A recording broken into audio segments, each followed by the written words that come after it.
আপনি কি চাকরির বাজারে প্রবেশ করতে যাচ্ছেন, কিন্তু বাজারে প্রবেশের আগে যে প্রস্তুতি নেওয়া দরকার সেটি কি ঠিকঠাক মতো হয়েছে? কিংবা কোনো একটি চাকরিতে আছেন, সেখান থেকে সামনে এগিয়ে যেতে চাইছেন? ক্যারিয়ারের কোন পেশাটি আপনার জন্য মানানসই? এই সব প্রশ্নের উত্তর জানাতে আমাদের আয়োজন চাকরির বাজার।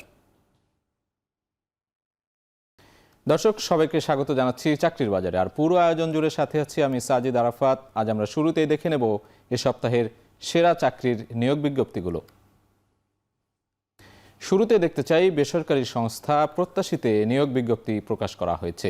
4 ক্যাটাগরির 390টি পদে নিয়োগ দেয়া হবে। মোট 14টি জেলায় ঋণ কার্যক্রম পরিচালনার জন্য এই নিয়োগ বিজ্ঞপ্তি দেওয়া হয়েছে। আমরা সেটি এক নজরে দেখে আসতে চাই। এনজিও প্রত্যাশী একটি এনজিও প্রতিষ্ঠান এবং তাদের পদের নামগুলো আমরা দেখতে পাচ্ছি: এরিয়া ম্যানেজার, শাখা ব্যবস্থাপক, ফিল্ড অফিসার। পদ সংখ্যা যেমনটি বলছিলাম 390টি পদের বিপরীতে এই নিয়োগ বিজ্ঞপ্তি দেওয়া হয়েছে এবং শিক্ষাগত যোগ্যতা চাওয়া হয়েছে স্নাতক, স্নাতকোত্তর। প্রার্থীর ধরন বলা হয়েছে নারী ও পুরুষ। বয়সসীমা নির্ধারণ করে দেওয়া হয়েছে 30 থেকে 45 বছর পর্যন্ত যে প্রার্থীরা রয়েছেন তারা এখানে আবেদন করতে পারবেন। এবং কর্মস্থল চট্টগ্রাম, কক্সবাজার, ফেনী, নোয়াখালী, লক্ষ্মীপুর সহ 14টি জেলা, অর্থাৎ দেশের ঢাকার বাইরে 14টি জেলায় তাদের যে শাখা রয়েছে সেই শাখাগুলোতে এই নিয়োগ বিজ্ঞপ্তি দেওয়া হয়েছে। সেখানেই কর্মস্থল হতে পারে যারা এখানে চাকরি প্রার্থী রয়েছেন। এবং বেতন ঠিক করে দেওয়া হয়েছে। নির্ধারিত বেতন এখানে দেখতে পাচ্ছি আমরা 25 থেকে 50,000 টাকা পর্যন্ত। অন্যান্য সুবিধার কথা উল্লেখ করা হয়েছে: বৈশাখী ভাতা, উৎসব ভাতা, প্রভিডেন্ট ফান্ড। আবেদনের শেষ সময় দেখতে পাচ্ছি আমরা 17 জানুয়ারি 2026 এবং আবেদনের নিয়ম যথারীতি প্রত্যাশী এনজিওর যে ওয়েবসাইট রয়েছে সেই ওয়েবসাইটেই পাওয়া যাবে।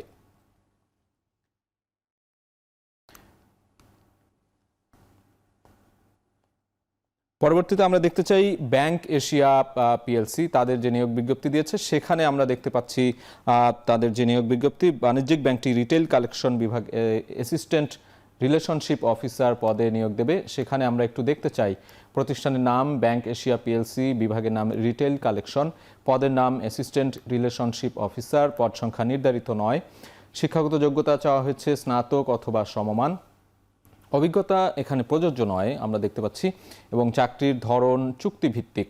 প্রার্থীর ধরন নারী এবং পুরুষ, অর্থাৎ নারী পুরুষ উভয়ই এখানে আবেদন করতে পারবেন। বয়সসীমা নির্ধারণ করে দেওয়া হয়েছে সর্বোচ্চ 32 বছর। কর্মস্থল চট্টগ্রাম এবং ঢাকা, অর্থাৎ ঢাকা এবং চট্টগ্রামে ব্যাংক এশিয়ার যে শাখা রয়েছে সেখানে নিয়োগ বিজ্ঞপ্তি দেওয়া হয়েছে, সেখানে আসলে কর্মস্থল হতে পারে তাদের।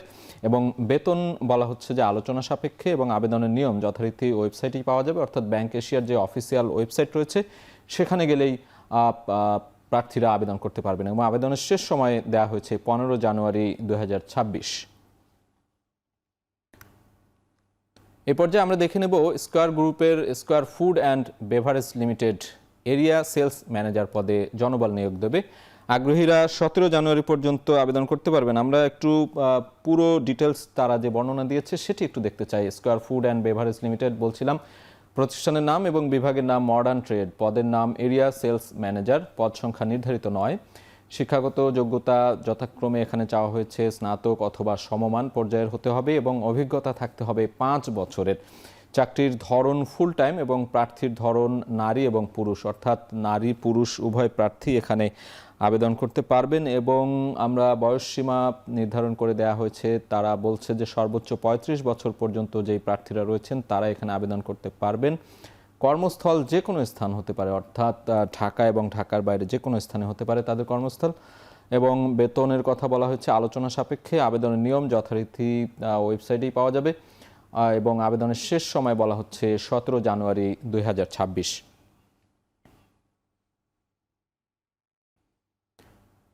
শীর্ষস্থানীয় শিল্প প্রতিষ্ঠান রূপায়ণ গ্রুপে ম্যানেজার এবং সিনিয়র ম্যানেজার পদে 10 জনকে নিয়োগ দেওয়া হবে। আগ্রহীরা আগামী 7 ফেব্রুয়ারি পর্যন্ত আবেদন করতে পারবেন। সেই আবেদন প্রক্রিয়াটি একটু দেখে নিতে চাই। যেটি বলছিলাম, শীর্ষস্থানীয় শিল্প প্রতিষ্ঠান রূপায়ণ গ্রুপ তাদের যে নিয়োগ বিজ্ঞপ্তি এক নজরে আমরা দেখব সেটি। প্রতিষ্ঠানের নাম রূপায়ণ গ্রুপ, বিভাগের নাম কর্পোরেট সেলস, পদের নাম দেখতে পাচ্ছি ম্যানেজার, সিনিয়র ম্যানেজার। পদ সংখ্যা 10 জন, অর্থাৎ 10টি পদের বিপরীতে এই বিজ্ঞপ্তি দেওয়া হয়েছে। শিক্ষাগত যোগ্যতা চাওয়া হয়েছে বিবিএ।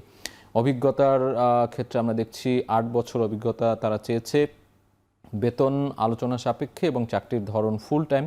প্রার্থীর ধরন দেখতে পাচ্ছি আমরা পুরুষ, অর্থাৎ এর আগে বেশ কয়েকটি নিয়োগ বিজ্ঞপ্তিতে আমরা নারী এবং পুরুষ উভয় দেখছিলাম, তবে এখানে আমরা শুধুই পুরুষ দেখতে পাচ্ছি এবং বয়স সীমা নির্ধারণ করে দেওয়া হয়েছে 32 থেকে 38 বছর এবং কর্মস্থল ঢাকা। আবেদনের নিয়ম যথারীতি ওয়েবসাইটেই পাওয়া যাবে রূপায়ণ গ্রুপের এবং আবেদনের শেষ সময় 7 ফেব্রুয়ারি 2026।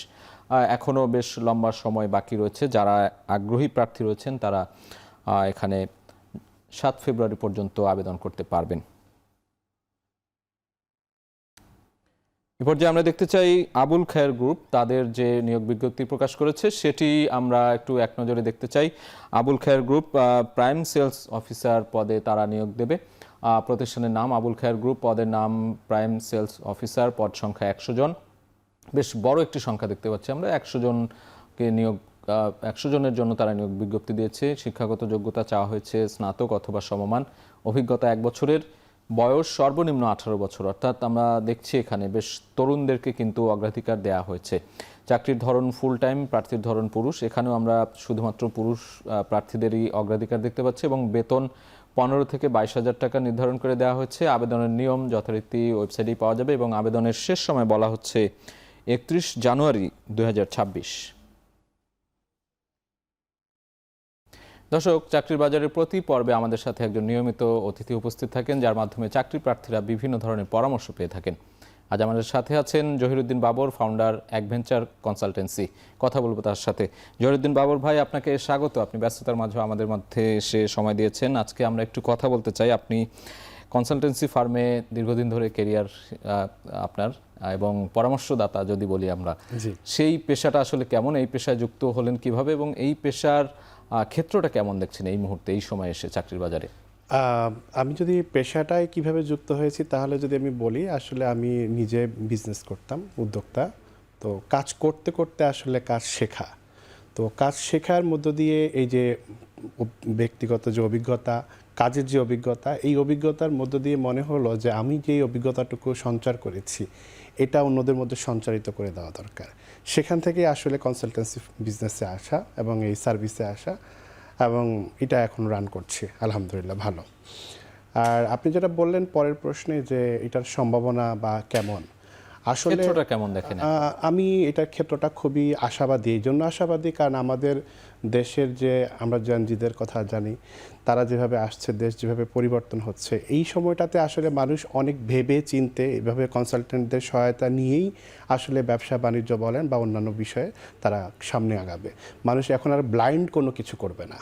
মানুষ কোনো কিছু করার আগে তারা ভাববে, চিন্তা করবে এবং যারা এক্সপার্ট বিভিন্ন জায়গায় রয়েছেন তাদের সহযোগিতা নেবে। নিশ্চয়ই এখানে অনেকগুলো চ্যালেঞ্জও রয়েছে, নিশ্চয়ই কৌশলগত চ্যালেঞ্জ কিংবা দক্ষতার যে বিষয়গুলো, কমিউনিকেশন লেভেলটা, সেই বিষয়গুলো নিয়ে একটু যদি বলতেন।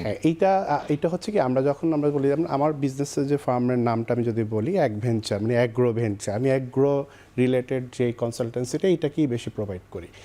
তো আমি যদি এটাকে চিন্তা করি, এই যে এক্সপার্টিসের যে জায়গাটা, যেমন এক একটা কনসালটেন্সি ফার্মের কিন্তু এক একটা ধরন, তো আমরা যেই ধরনটাই চুজ করব না কেন, সেইটাতে আমাদের যথোপযুক্ত ব্যক্তিগত অভিজ্ঞতা বলেন, নলেজ বলেন, ইন্টারন্যাশনাল পার্সপেক্টিভ থেকে আমাদের সেখানে জানাশোনা বলেন, এই জায়গাগুলো থাকতে হবে। এই জায়গাগুলো যদি আমাদের থাকে, এবং একটা জিনিস খুব ইম্পর্ট্যান্ট, যে আপনি যেটা বলেছেন কমিউনিকেশন, কানেকশনস, এই জায়গাটা কিন্তু কনসালটেন্সি বিজনেসের জন্য খুব অপরিহার্য। এই স্কিলগুলো যদি আমাদের মধ্যে থাকে, আমরা এখানে অনেক ভালো করতে পারবো সামনে। আপনি এগ্রিকালচারের কথা বলছিলেন, অর্থাৎ কৃষি বা এই ধরনের অ্যাগ্রো বিজনেস টাইপ যে পরামর্শ, সেই পরামর্শগুলো দিয়ে থাকেন। এরকম অনেক ধরনের আমরা দেখতে পাই যে এভিয়েশন নিয়ে অনেকে আছে, কেউ বিজ্ঞাপনী সংস্থাকে পরামর্শ দিয়ে থাকেন। এই নানান ধরনের এই বিষয়গুলো আছে, সেখানে কি বিষয়ভিত্তিক দক্ষতা অর্জনের ক্ষেত্রটা কেমন এবং সেটা কতটা গুরুত্বপূর্ণ? আমি যদি আপনি বলেন, আমি অবশ্যই বলবো এটা বিষয়ভিত্তিক হওয়া উচিত, কারণ একজন ব্যক্তি কখনো একাধিক বিষয় বা অনেক বিষয়ে এক্সপার্ট হতে পারে না। তাহলে আমরা যদি কনসালটেন্ট চয়েস করি, আমাদের কিন্তু চিন্তা করতে হবে ওনার ওই লেভেলে ওই বিষয়ে দক্ষতা রয়েছে কিনা। যেমন এভিয়েশনের যিনি কনসালটেন্ট, উনি কিন্তু আমার এগ্রিকালচার কনসালটেন্ট হলে কিন্তু ব্যাপারটা আসলে মানাবে না, এবং যদি যথাপযুক্ত জ্ঞান না থাকে আসলে এটা কিন্তু দিন শেষে কাজ করবে না। তো আমরা এখন যেটা আসলে চিন্তা করছি যে আসলে আমাদের সেক্টর ভিত্তিক আমাদের এই কনসালটেন্সিটা প্রয়োজন। এটা একটা গণ কনসালটেন্সি হলে আসলে যেটা হয়, এটা আসলে ওয়ার্ক হয় না। আমরা আসলে এখন খুব কাজে বিশ্বাসী, কাজের জায়গায় আমরা ফোকাস করতে চাই, সেই জন্য আমরা একদম স্পেসিফিক সেক্টর ভিত্তিক কনসালটেন্সি জায়গাটা চিন্তা করছি। এই কাজটা করতে গিয়ে তরুণদের কেমন সাড়া পান এবং তাদের আগ্রহ কেমন দেখতে পান এবং তাদের জন্য কি পরামর্শ দেবেন আপনি? আমাদের তরুণদের মধ্যে এটা সাড়াটা খুব ভালো, কারণ তারা যখন একটা পড়াশোনার স্টেজে থাকে তখন কিন্তু তাদের নলেজ শেয়ারিংয়ের একটা খুব গুরুত্বপূর্ণ বিষয় থাকে। এই নলেজ শেয়ারিংয়ের একটা বড় মাধ্যম হচ্ছে কনসালটেন্সি ফার্মগুলো। তারা সেখানে সিনিয়র এক্সপার্টদের সাথে থেকে কিভাবে ভবিষ্যতে তাদের এই নলেজ ট্রান্সফারিং প্রসেসটার সাথে যুক্ত হতে পারে, এই জায়গাটা নিয়ে তারা কাজ করতে পারে।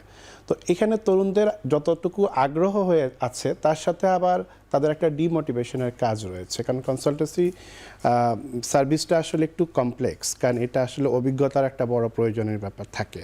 তো আমাদের এখানে আসলে ছেলেদের মধ্যে এখন পর্যন্ত আসলে তথাকথিত আমরা যে শুধু চাকরির জায়গাটা নিয়েই থাকি, সেটার গণ্ডি থেকে আমাদেরকে যদি আমরা বের হয়ে আসতে পারি যে না, জব মানে শুধু আমি একটা কর্পোরেট হাউসে জব করছি তা না, জব মানে হচ্ছে এটার বিভিন্ন ডিসিপ্লিন থাকতে পারে, সেই জায়গাটাকে যদি আমরা অভ্যস্ত হই তাহলে তরুণদের মধ্যে এই জায়গাটা আরও ব্যাপকভাবে সাড়া পাওয়া যাবে। তবে আমরা সাম্প্রতিককালে বিশেষ করে 5ই আগস্টের পর আমাদের যে তরুণ নেতৃত্ব তৈরি হয়েছে এবং তাদের যে বিভিন্ন অল্প সময়ে বিভিন্ন জায়গায় তাদের যে অভিজ্ঞতার সঞ্চার হয়েছে, আমরা জানি এটাকে কাজে লাগালে তারা ভবিষ্যতে এই সার্ভিসটুকুকে খুব ভালোভাবে দেবে। এখানে গতানুগতিক পড়াশোনার বাইরে আর কি ধরনের যোগ্যতা থাকা প্রয়োজন বলে আপনি মনে করেন? আচ্ছা, সর্বপ্রথম যেটা খুব গুরুত্বপূর্ণ সেটা হচ্ছে আমাকে আসলে বিজনেস সেন্সটা থাকতে হবে। এটা আমার যত ভালো স্টুডেন্টও হই আর না হই, আমার কিন্তু যদি ভালো বিজনেস সেন্স না থাকে তাহলে আমি কিন্তু আরেকজনের বিজনেসটাকে বুঝবো না। আর আমরা যখনই কোনো কাউকে সার্ভিস প্রোভাইড করি, দিন শেষে কিন্তু সেটা কোনো না কোনো একটা বিজনেস। সো এইখানে সর্বপ্রথম যেটা খুব ভালো করে বুঝতে হবে সেটা বিজনেস সেন্স থাকতে হবে, এটা হচ্ছে একদম প্রথম বিষয়। দ্বিতীয় বিষয় হচ্ছে আপনাকে আপনার ডাটা অ্যানালাইসিসের ক্ষমতাটা খুব ভালো থাকতে হবে। আপনি যদি ডাটা অ্যানালাইসিসের উপর পর্যাপ্ত পরিমাণে মনোযোগী না হন, আপনি আপডেটেড না থাকেন, তাহলে আপনি যথাপর্যাপ্ত সার্ভিস দিতে পারবেন না। এই জায়গাগুলো খুব ইমপ্রুভ করার খুব প্রয়োজনীয়তা বিষয় রয়েছে। এর বাইরে একটা জিনিস খুব প্রয়োজন, সেটা হচ্ছে ল্যাঙ্গুয়েজ। আপনি যত বেশি ল্যাঙ্গুয়েজে দক্ষ হবেন তত বেশি আপনি এই সার্ভিসে আপনি ভালো করতে পারবেন, কারণ আপনার কাছে বিভিন্ন রিজিয়নের ডেটা আসবে, বিভিন্ন রিজিয়নের ক্লায়েন্ট আসতে পারে। সো আপনি তখন ওদেরকে দেশের বাইরে থেকে তখন আপনি এই সার্ভিস প্রোভাইড করতে গেলে আপনার ল্যাঙ্গুয়েজটা খুব বড় ইম্পর্টেন্ট বিষয় এখানে। বাংলাদেশের প্রেক্ষাপটে বাংলাদেশের যে চাকরির বাজার এখন, সেখানে এটার গুরুত্ব কতটা দেখতে পান এবং ভবিষ্যতে এটা কতটা গুরুত্ব পাবে বলে আপনার কাছে মনে হয়? আচ্ছা, বাংলাদেশের বর্তমান প্রেক্ষিতে এখনো আসলে এটা খুব ইউজ টু সেক্টর না, যে কনসালটেন্ট হিসাবে আমরা সবসময় চিন্তা করি একজন কনসালটেন্ট মানে খুব বয়স্ক একজন মানুষ হতে হবে, আমরা এটাই আসলে আমাদের ভাবনা চিন্তার মধ্যে থাকে। তো আমাদের এই মাইন্ডসেটটা আসলে চেঞ্জ করতে হবে। যদি আমরা সেটা করতে পারি, এই সেক্টরে অনেকের আমরা সমাগম পাবো।